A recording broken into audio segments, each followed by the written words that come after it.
There are many books that have been written about the Israeli-Palestinian conflict.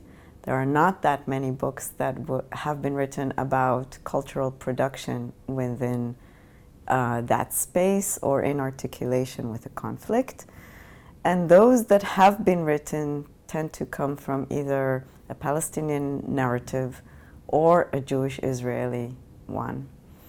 I think that what my book does is actually show that there are many micro-narratives within Palestine and within Israel, and also that this is one single geographical territory with many kinds of border zones of cultural production that shows that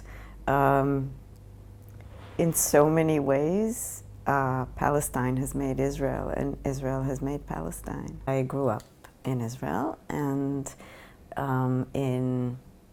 I left when I was 20, spent 35 years in the States before I came back, working mostly in the music industry as a producer and mostly with Latin music, things with the Caribbean.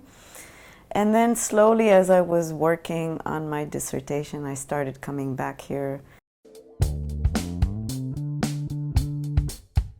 Being from here originally has been very facilitative because I know the culture and I know the place, but it has also been an obstacle. And being away from here, the same thing. I think coming here gave me a certain distance in the way I have developed away from tribal affiliations that are so characteristic of this place. Especially having lived in New York for so long, where everybody's from somewhere else, everybody's a stranger, everybody's an expat.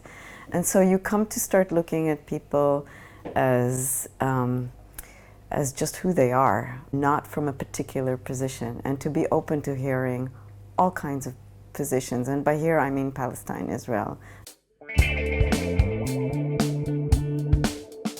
I think the book tells a lot of stories, and the stories are always about people. They're not just about music. It's how people deal and negotiate with their everyday restrictions, whether it's restrictions on mobility, as you have in the West Bank, or restrictions or other social restrictions.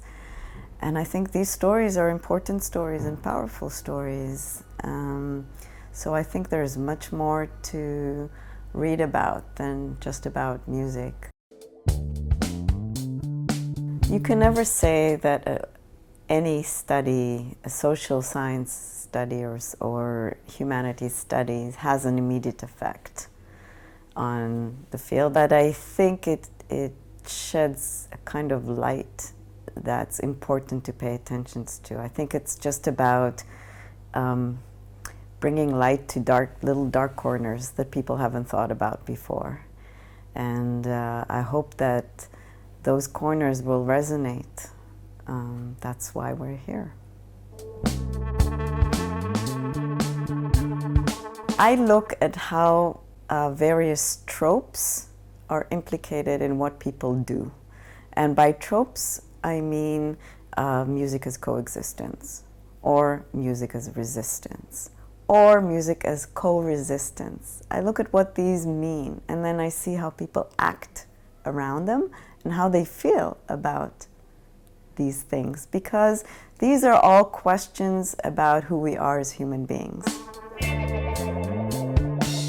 The book shows or tells about a lot of stories of how music making in people's lives enables them not just to create a current community around them, but to also imagine and instantiate and bring about how their lives will be in the future, how they want it to be, and how it can be, and how it hopefully will someday be.